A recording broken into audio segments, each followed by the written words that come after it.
BS news కేంద్రంలో BJP ప్రభుత్వము అనుసరిస్తున్న కార్మిక ప్రజా వ్యతిరేక విధానాలను నిరసిస్తూ దేశవ్యాప్తంగా సమ్మెలో భాగంగా ఈరోజు తెలంగాణ రాష్ట్ర ఐఎన్టీయూసీ రాష్ట్ర కార్యాలయం నారాయణగూడ నుంచి ఇందిరా పార్క్ ధర్నా చౌక్ వరకు ర్యాలీగా బయలుదేరిన ఐఎన్టీయూసీ రాష్ట్ర నాయకులు Erravalli Nagendra Goud, RD Chandrasekhar, Bhaskar Reddy, Kumar Nagendramani, Vijay Kumar Yadav, Jaganmohan Reddy, Mallesh Goud, Narasimhareddy, Upender, Annapurna, Sridevi, Bhaskar Reddy, Praneeth Kumar, organising secretary K Srinivas ఈ కార్యక్రమంలో భారీ ఎత్తున పాల్గొన్న anganwadi, Indian workers, municipal workers, RTC union, BST, HAN, Bharat gas, Andhra transport and cab workers, వీక్ వర్కర్స్ తదితర కార్మిక నాయకులు ఉన్నారు.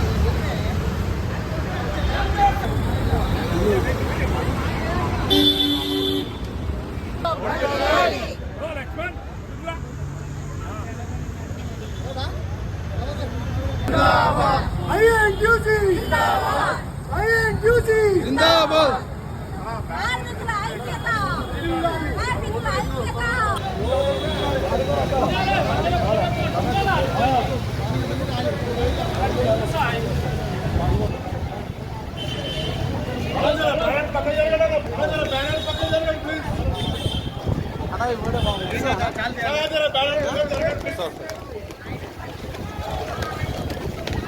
మీరు బ్యానర్ టైట్ పట్టుకుంటారన్నా? లేడీస్ మన ఇంట్లో పట్టుకుంటే పట్టుకుంటాం.